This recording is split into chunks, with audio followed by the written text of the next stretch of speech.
Welcome back to Sleeper Sports Media Podcast. This is episode 77. I'm Nick Wheatosh, your host for Sleeper Sports Media in correspondence, as always, with No Dirt Sheets. And today, in episode 77, new layout, different tone, different style, but also going back to the old style, much like HBO Max is going back to the old style.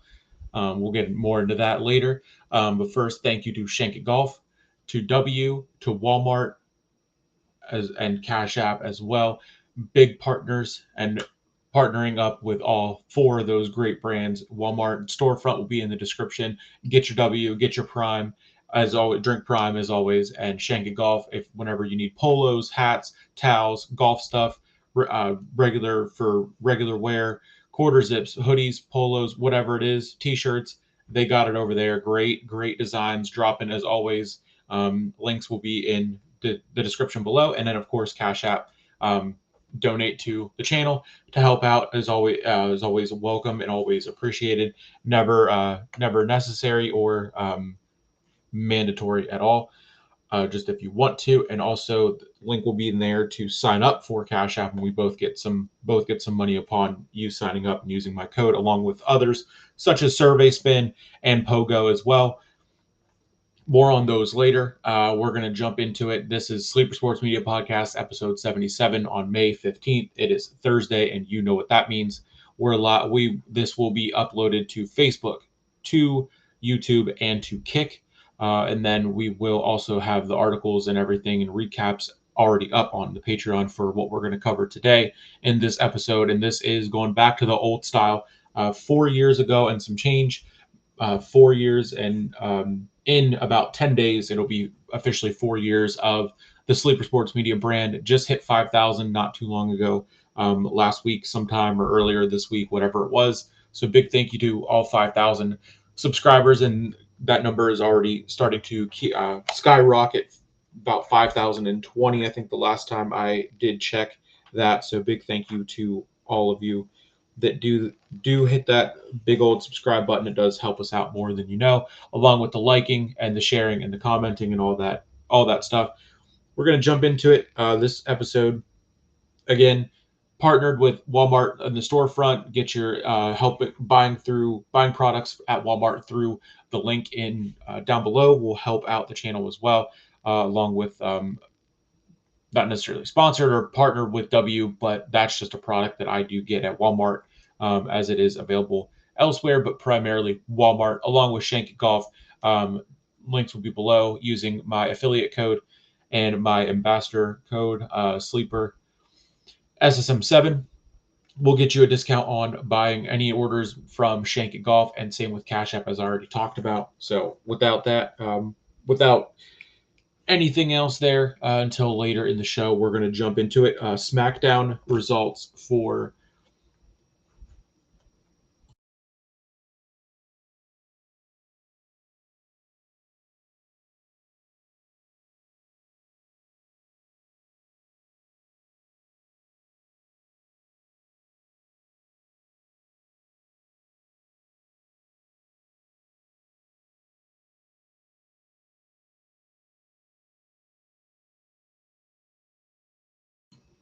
SmackDown results for starting with 5-9 and then going to Backlash on 5-10, and then of course Raw and previewing SmackDown tomorrow, looking ahead at what is coming up. But we go to SmackDown on May 9th from the Nutter Center in Dayton, Ohio. We had on the show Tiffany Stratton, Chelsea Green, LA Knight, John Cena, and Randy Orton. We started off things off with a tag match. Knight and Priest against Fatu and Sikoa would end in no contest because of McIntyre. This one did have a result. McIntyre was involved and then took everyone out and then walked. That went into his promo. We then had another tag match on the women's side of things. Zelina Vega and Alexa Bliss did defeat the Secret Hervis, Piper Niven, and Chelsea Green. Another tag match, a lot of tag action on this episode of SmackDown. This was an impromptu tag match. Berto and Garza attacked Rey Fenix, which led to them losing to Rey Fenix and Andrade, seemingly showing the cracks in the ranks of Legado del Fantasma. We had Charlotte Flair on the card, got booed out of the arena, to which she then ran into Alexa Bliss, who said, "Let's talk, let's chat." What we're going to get out of that, who knows? That's left to be seen. Hopefully, it's something interesting, something entertaining, and can kind of keep both of those active and on TV as much as possible. Alexa Bliss just came back, and now is hopefully can actually be used. Tomorrow night we see what that has in store, along with Nia Jax defeating Jade Cargill, Naomi then coming out and attacking Tiffany Stratton. This ended up being the main event, as we did think that this was going to happen before, but this ended up being the main event from last week.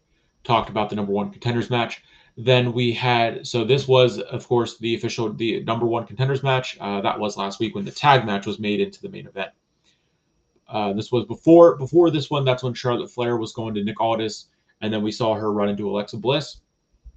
Also backstage with Aldis, we had B-Fab, Michin, and the Street Profits acknowledging tag champs that got pretty beat up last week, or a couple weeks ago in the TLC match. That was absolutely fantastic and reignited everything there is to reignite in the tag division on SmackDown here.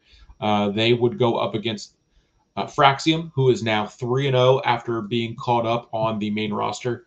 Doing great things. Those two, of course, this was a non-title match. This was billed as them beating the Profits could earn them a potential future tag team title shot. This is just as dumb as what we saw the other day on Dynamite, advertising for Collision in a number one contenders match of the champs going up against whoever it was. That whole thing is just dumb. The maybe earn a title shot is ridiculous. That would do it for SmackDown on May 9th. We would go to Backlash then, and the results there were, it was a decent, okay card, I guess. It was a lot of quick builds for that one, so there was not much to kind of go off of in the sense of what are we going to do next. John Cena would retain his WWE Championship. That was a crazy situation and main event there for Backlash. Dominic Mysterio retained his Intercontinental Championship with the help of Chad Gable, El Grande Americano. We would then have Jacob Fatu retain his championship in the Fatal 4-Way. Same with Lyra Valkyria retaining her title. And Gunther would win and get the win over Pat McAfee. Those quick results, quick rundown of looking back at Backlash. Quick build, as I said. The best build probably was Becky and Lyra, even though it was a quick one.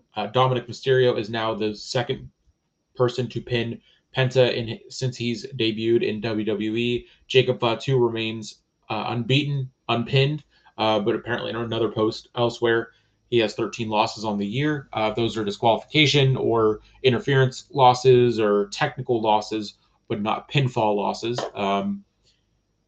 Jeff Cobb also debuted in this one, the Fatal 4-Way did kick off Backlash. Then we rolled into Becky and Lyra. This has been great. Best build so far. next to Pat and Gunther, which that one was very, very, very quick. I still don't understand that one all together with you, to be honest with you. But that was Backlash, fairly okay overall. Now we're rolling into the build for Saturday night's main event at the end of this month. And then going into Money in the Bank, and of course the rest of the summer, a lot of events coming up. Randy Orton losing in St. Louis kind of played into Cena leaving. As he was leaving, he kind of realized what was going on, and maybe that he did make a mistake in selling his soul and winning the title this way. So prolonging the inevitable of Cena's face turn after the heel turn and ending his career as a phase, as he should. And it's being reported and thrown around that the final appearance for Cena will be in Boston, probably a Saturday night's main event in December. Um, don't think he'll hold the title through December. And if he does, I would hope that that feud is not with one Cody Rhodes. He does not need the title back anytime soon. It should be someone like an LA Knight, like a someone that can actually hold that title with prestige. LA Knight, Bron Breakker, anyone else, anybody else but Cody. He does not need to be anywhere near the title picture come December, come Cena's final couple of months. And that was Backlash. Of course, we go to Monday Night Raw from this week, May 12th, and we had live from Louisville, Kentucky. We had CM Punk. This was at the KFC Yum Center, 11,000 capacity crowd. CM Punk kicked off Raw. We then get Seth Rollins, Bron Breakker, and Paul Heyman, the Vision, entering and interrupting him, to which they attack him. Sami Zayn and Jey Uso come out, which would then set up not a six-man tag, adding Logan Paul into the mix, but instead a tag match and the championship match, both taking place at Saturday night's main event. So it will be Sami Zayn, it will be CM Punk versus Seth Rollins and Bron Breakker, while Jey Uso takes on Logan Paul at Saturday night's main event. We did have Penta defeating Chad Gable, with Michael Cole on the call there, along with Pat McAfee, who was back, who did get an entrance right before the opening match there. El Grande Americano was apparently on tour in Mexico, and Cole did not understand how that was possible when he is in fact Chad Gable. Was noted that neither one of these two have held singles titles yet, even though El Grande Americano is the WWE Speed champion. We did get a recap of McAfee and Gunther. McAfee did get rightfully got a big standing ovation, which would then go into the New Day being on commentary alongside them while watching American Made defeating the War Raiders. And again, they bill this as potentially maybe earning a future world tag title shot down the line. This would then go into us getting that match made official for Saturday night's main event. CM Punk, Sami Zayn, Seth Rollins, and Bron Breakker. Jey Uso was live. Cut a promo, was interrupted by Gunther, to which he announced the winner of Jey Uso and Logan Paul at Saturday night's main event will face Gunther on June 9th at Raw in Phoenix, Arizona, which happens to be the Raw after Money in the Bank. So a lot of people immediately already thinking whoever wins Money in the Bank is going to cash in that night to win the World Heavyweight Championship and end either Jay and end his reign, or make Gunther's second reign as champion short.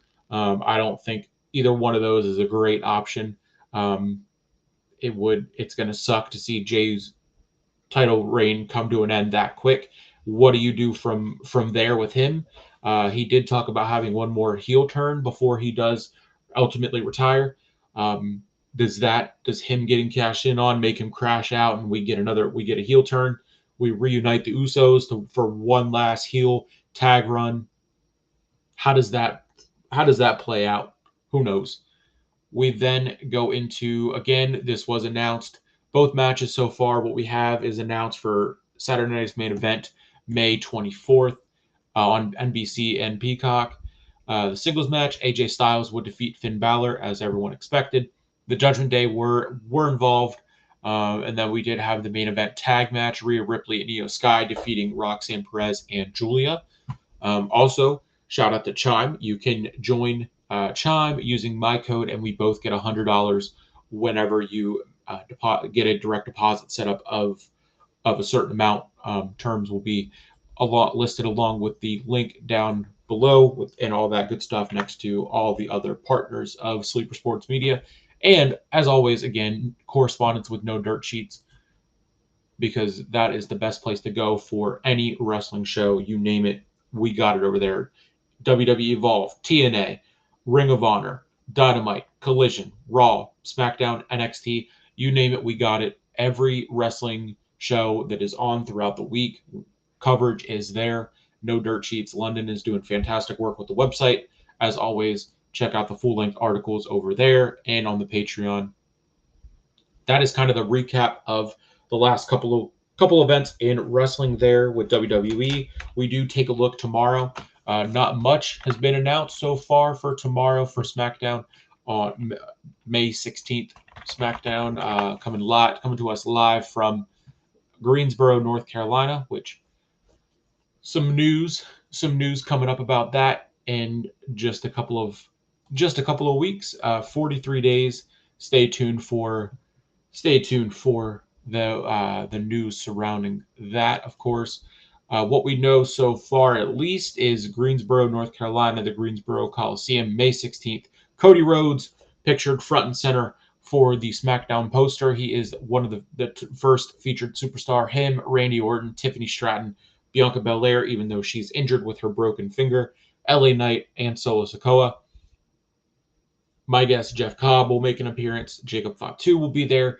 LA Knight will probably have a match as he continues to be the workhorse for the WWE this year, along with Tiffany Stratton probably getting involved with either Nia Jax and Naomi and Jade, those four circling around that title picture for the most part, while Charlotte Flair goes off and potentially does this tag run with Alexa Bliss. And is Bianca Belair actually going to be back? We don't know.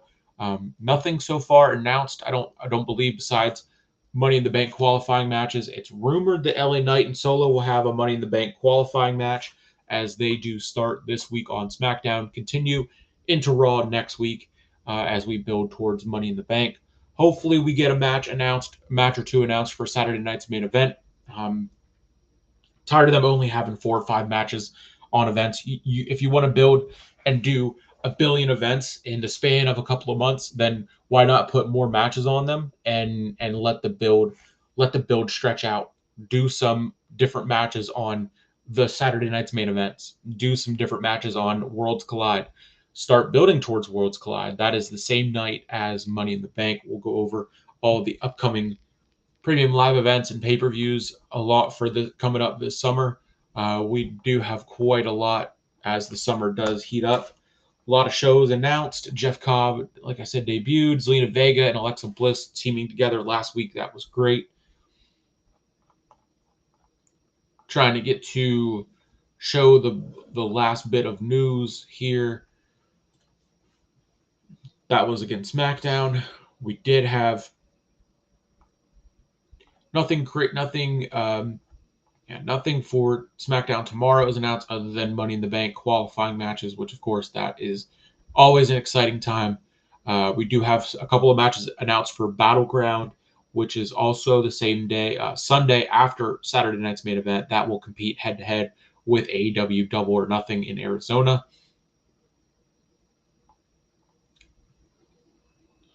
We do know a couple of matches for Raw so far.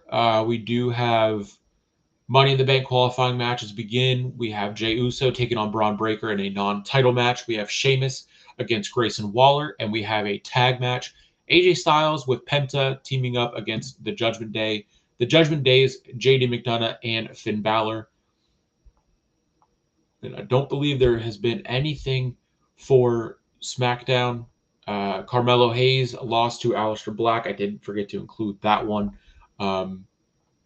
We'll run over and see if I did forget any other results there for SmackDown last week. Again, May 9th, SmackDown was a decent show. Not bad. SmackDown definitely has been a lot better than Raw has been.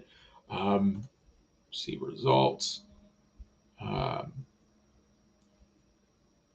LA Knight and Damian Priest did win that opening match. Alexa Bliss and Zelina Vega defeated Chelsea Green and Piper Niven. Jade Cargill and Charlotte Flair did have that face-to-face. The reports are going around that we are going to get Evolution 2 sometime in July, I believe it is, and it will be in Atlanta, and it will be headlined by Jade and Charlotte, possibly for a title. At this point, do we know? No. Is it official? No, but they did announce Night of Champions, as that was circling reports alongside of Evolution 2. And who knows what we'll actually get. Aleister Black did defeat Carmelo Hayes. Andrade and Rey Fenix defeated Los Garza. Fraxium defeated the tag champs. And then that was it. John Cena did take an RKO before going into Backlash last week. And I don't believe they made note of what matches we will see tomorrow night on SmackDown, along with potential Cody Rhodes return, as he is advertised for this episode of SmackDown, as I stated before. So that's going to pretty much do it for the coverage of WWE.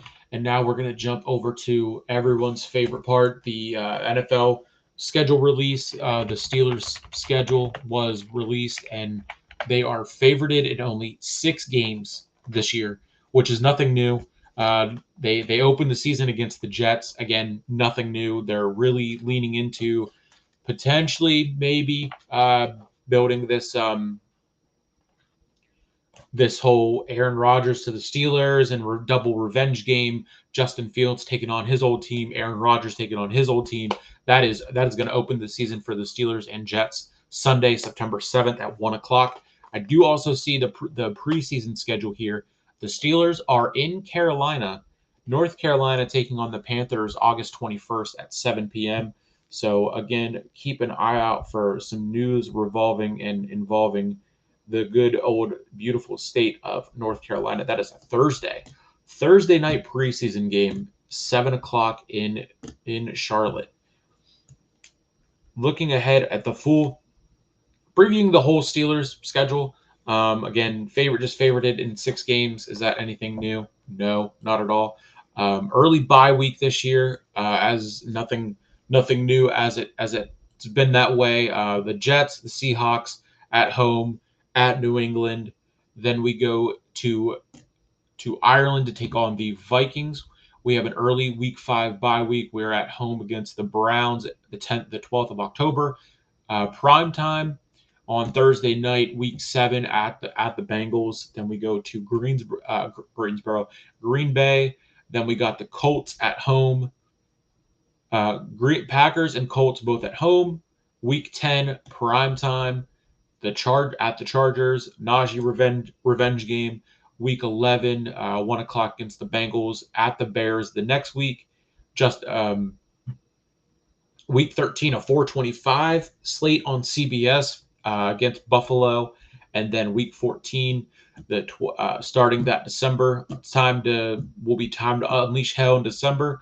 The Ravens, home against the Dolphins, at the Lions, at the Browns. And then finishing the year off at home against the Ravens. That one is to be determined, of course, as always, depending on where the seedings are, who is in the driver's seat of the AFC North, the best division in football. Quite a better schedule than what we had last year. A good mix of divisional games at the beginning of the year, towards the end of the year, in the middle. All mixed in. Early bye week again, kind of not what you want to see, but we will make it work. Mike Tomlin, of course, will still go and win games that he shouldn't win, lose games that he shouldn't lose, and will somehow end up getting us to the playoffs, losing in the first round, but somehow keeping his non-losing season streak alive. Other Steelers news, just taking a look here, we do have TJ Watt coming into the last year of his contract, and reportedly at a standstill with the Pittsburgh Steelers, posting him on his Instagram holding up the peace sign. Talks of him being done with Pittsburgh, not gonna go anymore. As Rap Sheet said on the Pat McAfee show, we could see this deal get done the Saturday before the season starts. That would be, Tone Diggs mentioned that as well.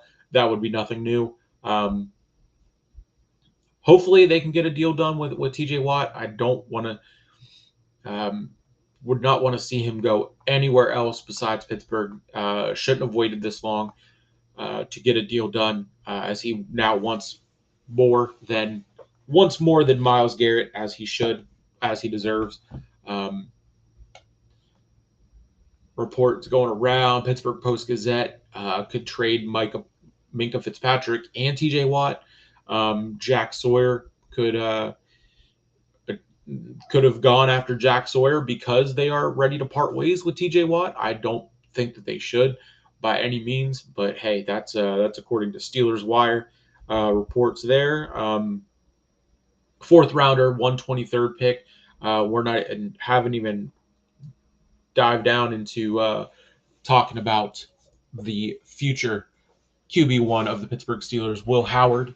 I think he is going to be really good. His work ethic is insane, is out there. Mason definitely deserves a chance to start off the season. He's the veteran in that room now. But Will Howard, I think, will make big progressions towards taking that spot should Mason struggle at all.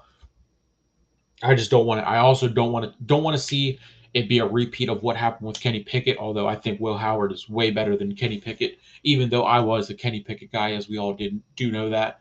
But Will Howard, I can't believe this. The Steelers are getting so much hate with their draft and ranked the worst draft and everything that the media is saying, and favorites in only 6 games coming into the year. And is TJ gonna go? We're same stuff every year. This traded away George Pickens. Everyone's saying they're just going to tank and blah blah blah. I mean, those people don't have a competitive bone in their body. Anyone thinking that tanking is an option or the Steelers would ever tank does not have a competitive bone in their body. And the Steelers are ready to make some noise. Are they going to win anything now? Who knows? They got to figure some stuff out with the quarterback situation. Absolutely, they got to figure some stuff out defensively with TJ Watt and those older guys. Absolutely, they do. But Mike Tomlin, it does what Mike Tomlin does. He will get us to the playoffs. Might not get us a win in the playoffs, but he will get us to above 500, and he will get us to the playoffs. From one sport outside of the WWE and the NFL, coverage on the Steelers has concluded for this episode. We're going over to the WNBA as we are getting ready for the regular season tip-off. Of course, that starts with the Minnesota Lynx and the Dallas Wings. Paige Buchers getting the spotlight right away. 7:30 tip-off alongside the Dream and the Mystics. And then Saturday, May 17th, the Sky at the Fever. We love to see it. Caitlin Clark, Angel Reese. The rivalry renewed, year 2 for those two. Angel Reese ending the year injured last year.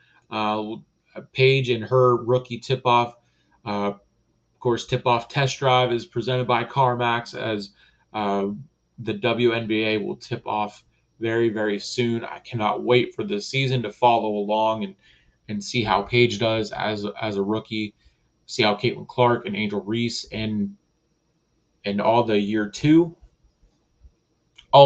players come into this, and we are going to have a great second year coverage of the WNBA here on Sleeper Sports Media, as the Fever are locked and loaded. Added some great names, a lot of new faces there, a lot of new talent, a lot of returning talent as well. And of course, we are ready to see them shake things up and get off to a better start than what they got off to last year. WNBA is going to heat up this year. Caitlin Clark hopefully can continue her success and show everyone why she is the best and why she gets the hype that she gets. Why the hype and buzz around the WNBA is because of her and not other people like they like to think and just chirp and chirp. She does her talking. Caitlin does her talking on the court. Unlike some other people that like to just chirp and talk and just run their mouth. Friday, May 2nd. The preseason is heated up. We are right there at the end of the preseason, looking ahead to the regular season with 3 games tomorrow: Minnesota, Dallas. We have Atlanta and Washington. We have LA Sparks and Golden State in their inaugural season. Cam Brink will be back. Saturday the 17th, Aces and Liberty. Chicago Sky and Indiana Fever on ABC, ESPN Plus, and Disney Plus. That is a 3 o'clock tip-off. And then we have Seattle Storm and Phoenix rounding out that Saturday slate, along with Washington and Connecticut on Sunday, and Minnesota and LA on Sunday to round out that first weekend of the WNBA season, as we are right there at tip-off weekend, one of the best times of the year. Even though the Pens are not in the playoffs currently, as they have not been for the last 3 years, as they are obviously in a rebuild. We take a look at what the NHL playoffs look like right now. Carolina is up 3-1 over the Capitals. They just ended the first there in Game 5. One more win and the Canes move on. Capitals eliminated. That's always a fun time. We have Game 5, Dallas leading 3-1. That is tonight at 9:30. They are up 3-1 over the Jets. The Maple Leafs look down 3-2 as we go into Game 6 tomorrow. The Panthers look to put that one away, and Edmonton did eliminate the Golden Kings, winning that series 4-1 with a 1-0 win yesterday in overtime. And that's what the NHL, the Stanley Cup playoffs are looking like as things heat down in the summer. We get down to the nitty-gritty summer days of the playoffs for the NBA, for the NHL, and then we go ahead to preview all the summer of wrestling, both AEW and the WWE having a lot of events coming up, as we start with, of course, the next event, Saturday night's main event.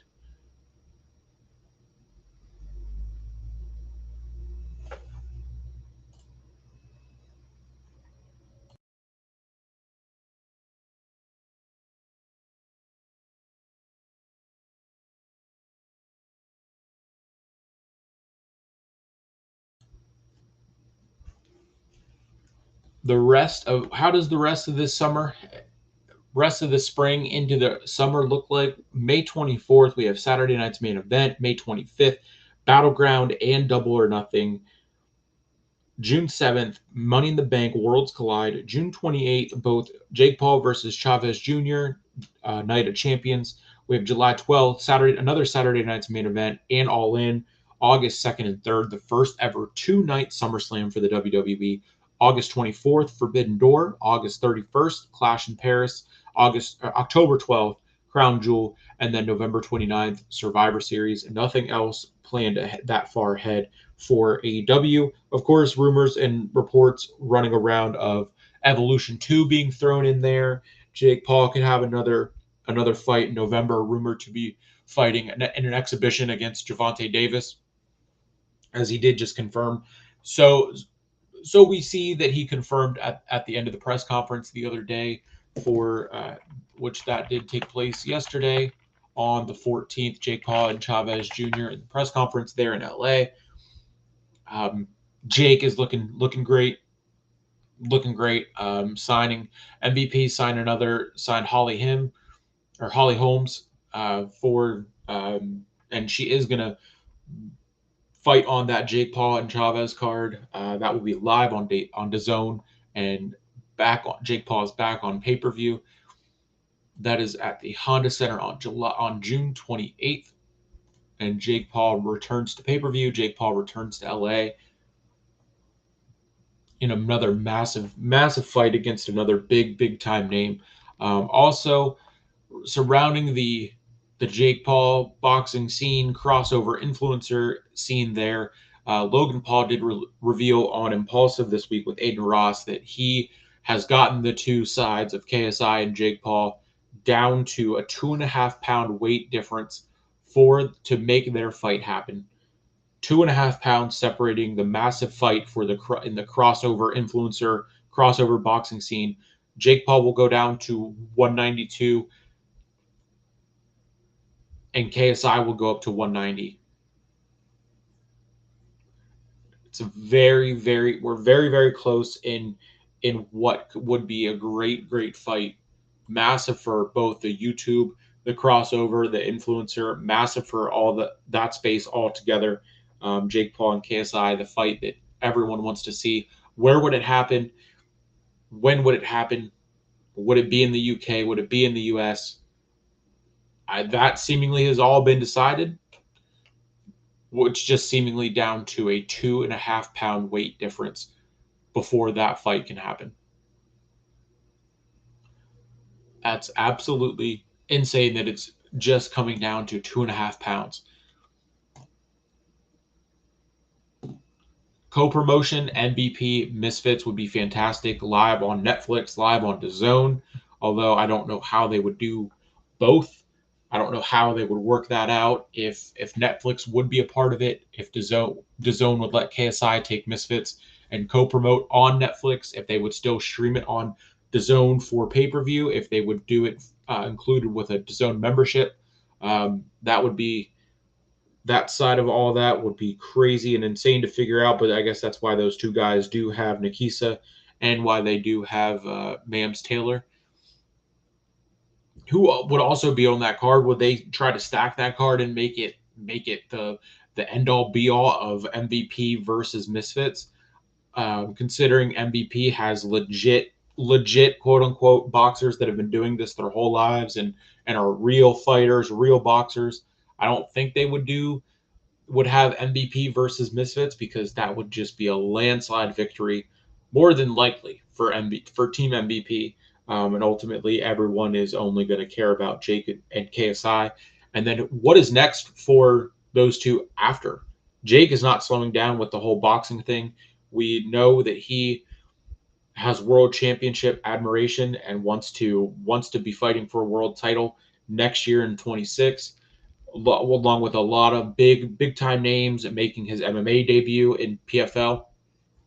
Other PFL news: there was an exit with the PFL. A fighter did choose to not re-sign with the PFL here. Forget what that name was, but let's see. Take a look here. Yeah, the next PFL event is Thursday, June 12th. I believe that kicks off their season, their season and their season tournament. Yes, the semifinals of the PFL and their eight fighter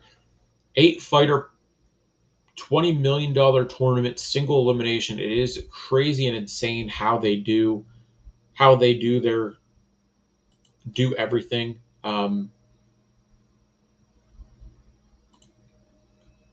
The PFL is definitely a different animal. Jake has yet to actually fight there, make his MMA debut. The next super fight, I don't even see them have advertising for the super fight division, is what Jake called it. Super fights pay-per-view. There's been nothing yet, which is kind of sucks, but we'll go to the news here. We do have the full card announced for the World Tournament semifinals in Wichita coming up on June 20th. I don't know any of these fighters, so there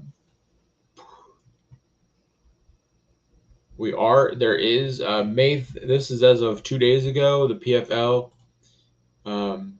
expands to the Pacific, is what it says, but that is a lot of coverage for something that I don't know all that well. For MMA coverage, go over to Apples and Grapes Media, Championship Harvest. All the things ran over there by Hunter. He's a great dude. Great coverage of wrestling and MMA all together. Looking ahead again at the WWE, see what we can find out here with go over NXT results, since that is a pretty big part of No Dirt Sheets and at least preview Battleground, which is taking place again on the same day as Double or Nothing, which a match was announced for Double or Nothing last night. Anarchy in the Arena match was announced for Arizona and Double or Nothing, the first time that's outside of LA. Meanwhile, for Battleground, we have TNA World Champion Joe Hendry against Trick Williams. We have Tony D'Angelo against Channing Lorenzo. Believe those are the only two matches announced so far. Roxanne Perez is still on the NXT banner there, even though I think she's now officially pretty much caught up to the main roster and has been on Raw for quite some time. She also does have a lot of losses this year, which is crazy to me, along with craziness of the release of Cora Jade last year. See if Roxanne Perez is officially on the Raw. Nope, she's still listed as NXT, as an NXT talent, which is insane. Along with Julia, same thing. But that is pretty much going to do it. Pretty much does it. Wraps up this episode of the Sleeper Sports Media Podcast. Try to go for an hour. Is what it is. This will be up on Facebook, be up on YouTube, and will be up on Kick as well. I hope, maybe. See how that goes with scheduling that as a live on Kick as we try to branch out and get the brand of Sleeper Sports Media out to the world, out to everyone, all of you that are seeing this now, watching it later, and of course, thank you for watching, tuning in, subscribing, liking, commenting, sharing, following on here, on there, Facebook, Patreon, and reading the articles and checking out the videos and the shorts and TikTok and Facebook and everything wouldn't be possible without you. And this has been episode 77 of the Sleeper Sports Media Podcast, May 15th on Thursday. It's Thursday. You know what that means. We will be back tomorrow with a preview for SmackDown as more matches are announced, and we will have that out shortly before the show tomorrow night. I'm Nick Wietosh for Sleeper Sports Media. As always, in correspondence with No Dirt Sheets. Thank you for watching. See you tomorrow, and here we go.